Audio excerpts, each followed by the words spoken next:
Me and Grandma are on our way to go rent some bikes, and we're heading on a little riding trip up to Hoi An Pass. This place was featured on Top Gear a number of years ago. I'm not a motorcycle rider. I've only ever driven scooters for maybe half an hour tops in very quiet areas, so this is going to be a little bit of a challenge for me today, I think. Graham told me to pick a 125cc automatic scooter because that's probably all I'll need. I've never put together a riding video, so I don't really know how long this is going to be or what it's going to include, but I'm guessing it's going to have a lot of great riding footage, some great scenery, and I'll do my best to add some tips in at the end for any new riders that want to try out a tour. If you don't want to watch the whole video, I'll throw in some cutscenes in the description, and if not, let's get riding.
We've been riding for a couple hours now, so we just stopped on the side of the road to grab some lunch. It is super windy out today.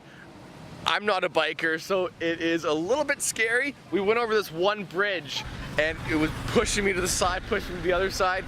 Cars are coming right beside me. It was freaky, but we made it through.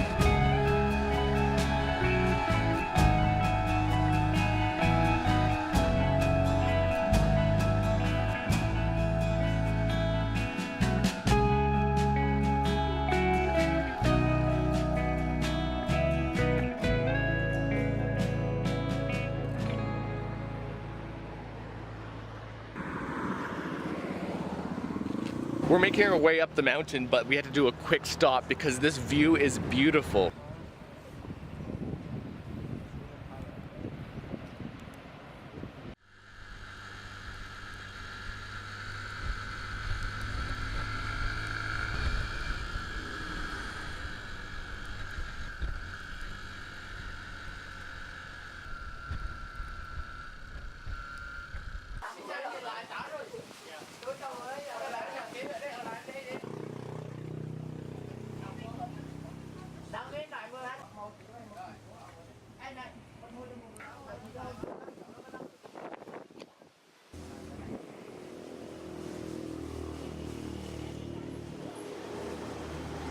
I was just told this is the best bathroom in all Vietnam because of the view, so let's take a look. So if you had to take a little sit down, this is what you get to see.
getting really windy, so I'm just gonna walk up into this base here. This is a fascinating place. This was actually a French military base, and then when the war started, the US came. And the reason why this is so important is because this highway that we're actually biking on is the highway connecting the north to the south. So when, back in the war, obviously the Viet Cong wanted to bring down supplies, medical aid, weapons, things like that, materials, the US was here basically to block them. This was a pretty significant landmark based on, whoa, its location obviously. And you can see it looks like it's been through a couple hard days. Regardless of the amount of time that has passed, you can see just some of the destruction that's happened here. It's, for me, very fascinating. I wouldn't want to be here when the war was happening though, because it's, even being here now, it feels a little bit eerie.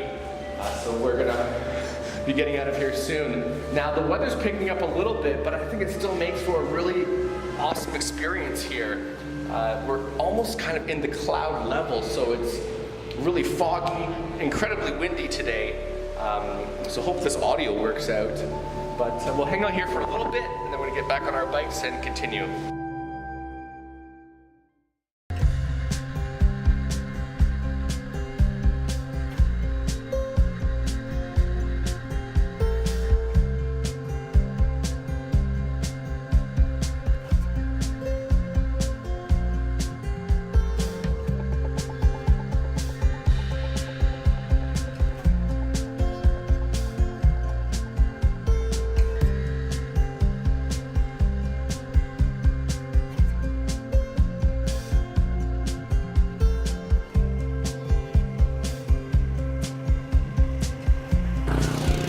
Only Vietnam.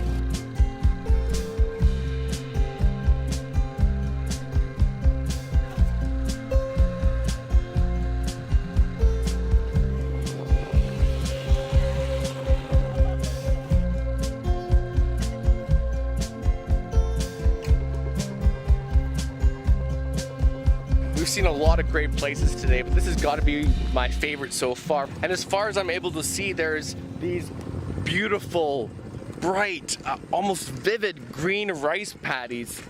It is something else. I've never seen something like this. That was an amazing trip. It was my first time taking a one-day tour anywhere. So for me, like I mentioned, I took the 125cc automatic scooter. I drive standard at home, but the roads aren't entirely smooth. There's going to be potholes here and there. There's cars whipping by, there's scooters coming up behind you, and there's a lot of distractions. So I thought that even though I do know how to drive standard, adding that to the bike could have made it more difficult for me, maybe not for you. In addition, don't skimp on the safety gear. Ask for a full-faced helmet, elbow pads, knee pads, gloves. Sometimes it's free, or the other times you have to pay a couple bucks. Most of the time when you do have an accident, your face and your chin are really the most vulnerable, and as well as your wrist, so gloves will come in handy if you have to save yourself when you skid or hit something.